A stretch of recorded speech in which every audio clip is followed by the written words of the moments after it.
Do top players from different games have anything in common? I'm your host for today, Jean.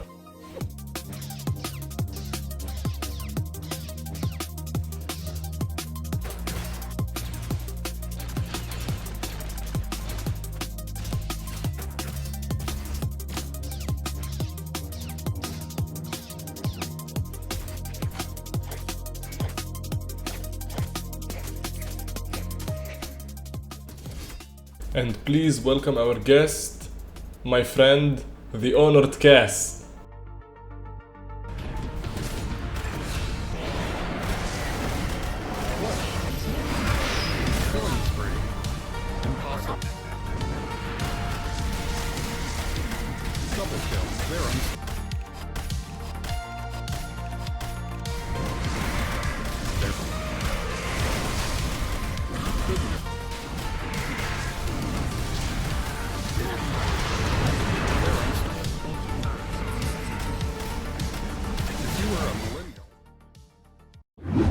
Hello everyone, welcome back.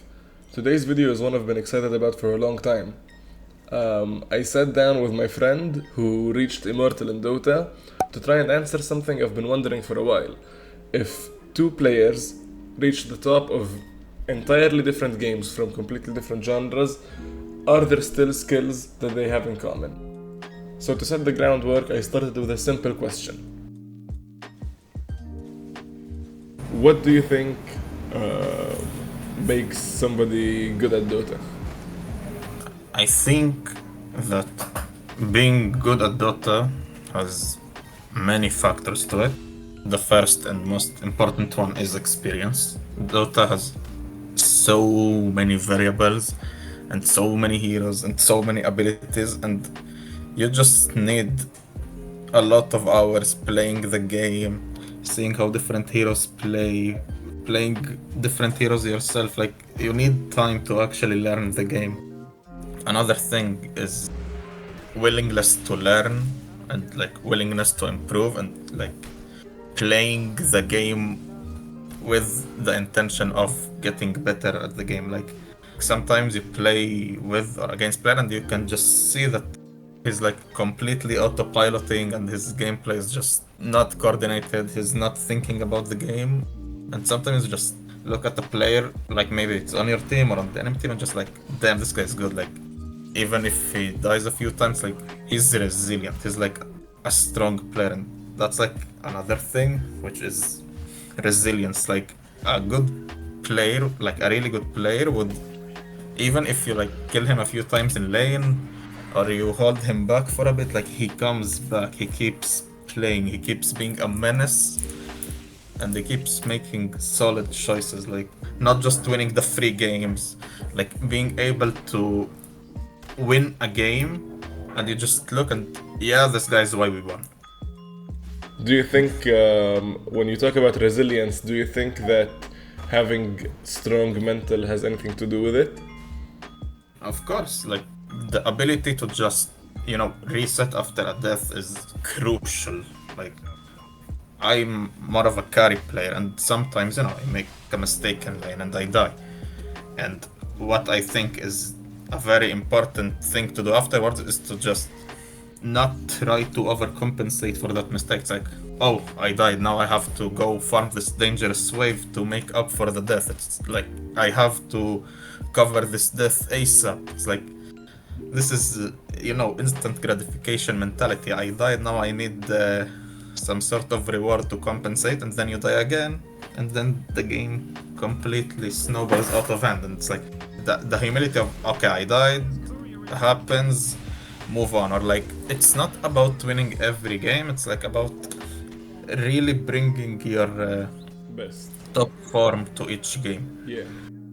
I thought this was incredible advice, because as he was talking, I was thinking to myself, how many times in a Brawlhalla match do I fall behind, do I lose a stock, or the first stock doesn't go as planned, and then as soon as I respawn, I go for that haymaker, or I try to fish for a combo or fish for a kill option just to tie up the game. And what Cass here is saying is that this is holding you back.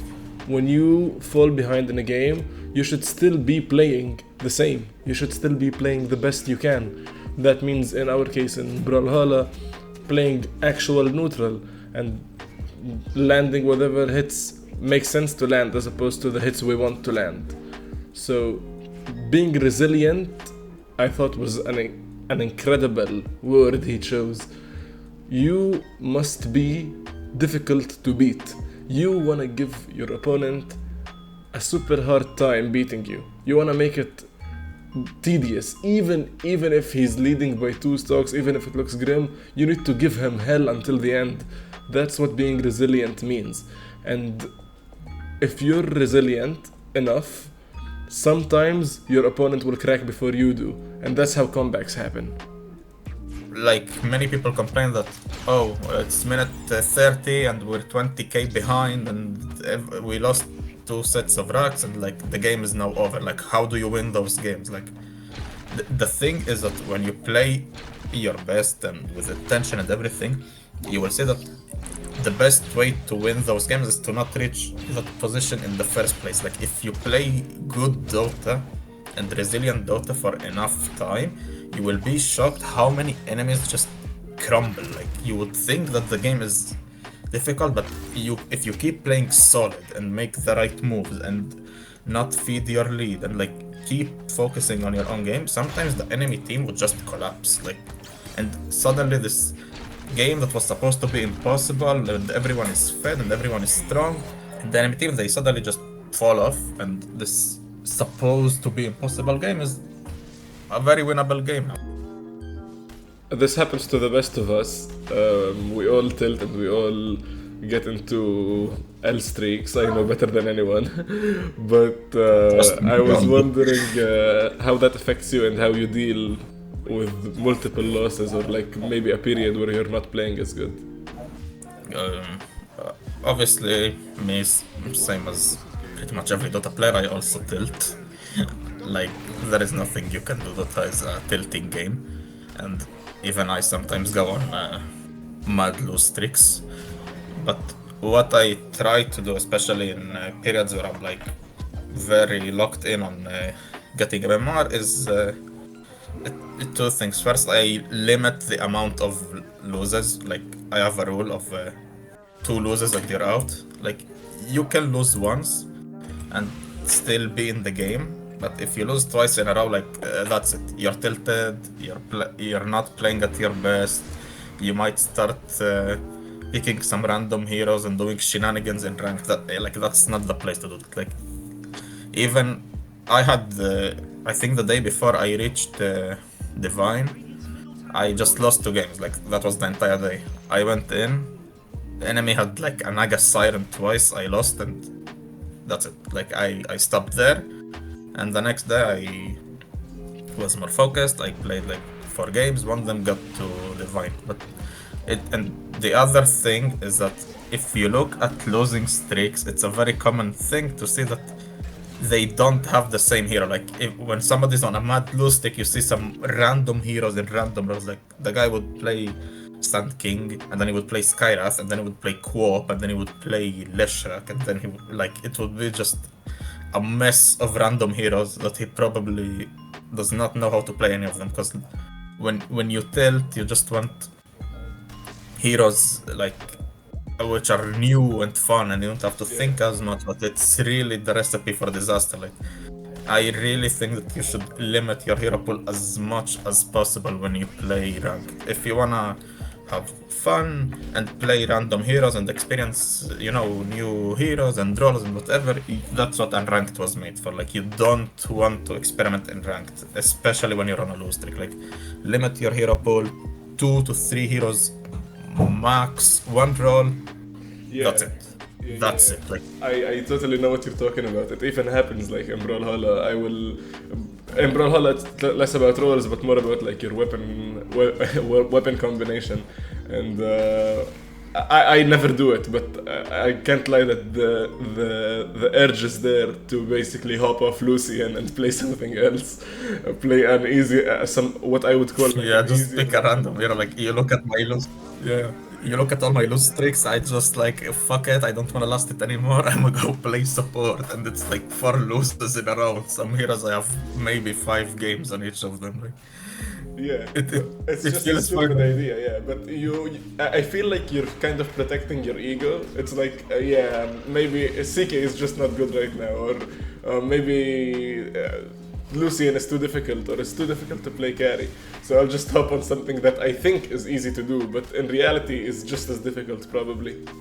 Yeah, and you don't have the skill set to do it, but yeah, this actually protecting your ego point is actually super legit, because honestly, when I lose in CK, it feels way more harsh than any other hero, because it's like, that's my best hero, that's, the ace, like, if I lose on this guy, damn, that's like my best hero, but when you lose on some random sports, like, whatever, but, that's a very, very bad habit, like, Yes. you really wanna with your hero pull, that's like, versatility is the enemy. One more thing I wanted to ask you was, how does it feel like for you when you're in the zone and you're playing out of your mind? Because to me it feels great in Brawlhalla. So how does it feel for you in Dota, and how do you try to recreate that? For me, it's probably the best feeling in all of Dota. It's like those periods of time where like everything it just clicks together, where everything is working, where all the buttons are being pressed properly, every game is winnable.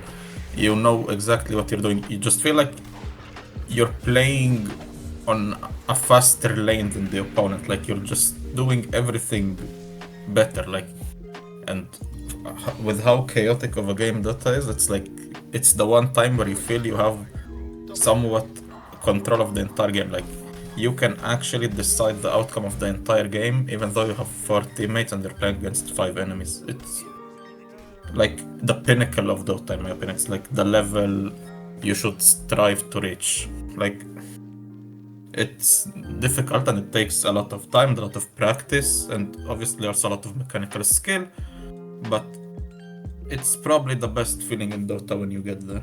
And how I try to recreate that is a lot of things I mentioned earlier. Like I go into the game with a plan. And this obviously happens because I'm playing knowing what I'm trying to do. And also I'm trying to play when I'm at my best, when I'm not tilted, when I'm like relaxed and locked in order to win a game. And I'm trying to recreate that every game, honestly. Like if you play optimally and when you're feeling at your best, like obviously some games you will just lose and not every game you will be able to lock in 100%. Like we're not bots eventually, but it's like I try to recreate that every game. Like I try to go to every game and be in the position where I have somewhat of control over the outcome of the game, regardless of what match I'm playing.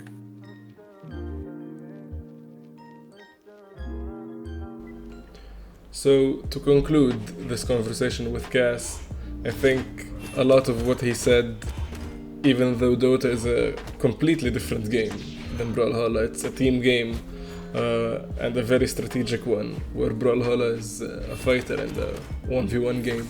I think a lot of the advice he gave and a lot of the things he mentioned are very, very applicable to Brawlhalla. When we talked about what makes a good player, he said you need to be intentional, you need to be resilient, and I think those really apply to a skilled player in Brawlhalla as well. Also his advice about getting off when you're too tilted or when you've racked up a couple of L's, and really catching yourself when you have that urge to swap off your main, sticking to one weapon in our case, or in his case one role and a few set of heroes, or in our case legends, is great advice that could also help you in Brawlhalla. Also when I asked him at the end there how it feels to be in the zone and really playing well in Dota, he described a lot of things that also apply to Brawlhalla. All of your buttons work, you feel like you're a step ahead of your opponent, you're reading them, you're understanding the movements before they happen, and that happens in Brawlhalla as well. So I want you guys to let me know in the comments if this type of video is fun for you guys to watch, if it helps you at all, and if you would like to see more of it. because I had a lot of fun making it. It was a lot of effort, but I'm really glad I did. And if we can find a very high skilled player from a different game, maybe we can make this a series. Shout out Cass, I'll let you hear the final moments. So thank you Cascos for joining me today. Thank you for having me. Yeah, we might have more videos together. But yeah, Would be- yes.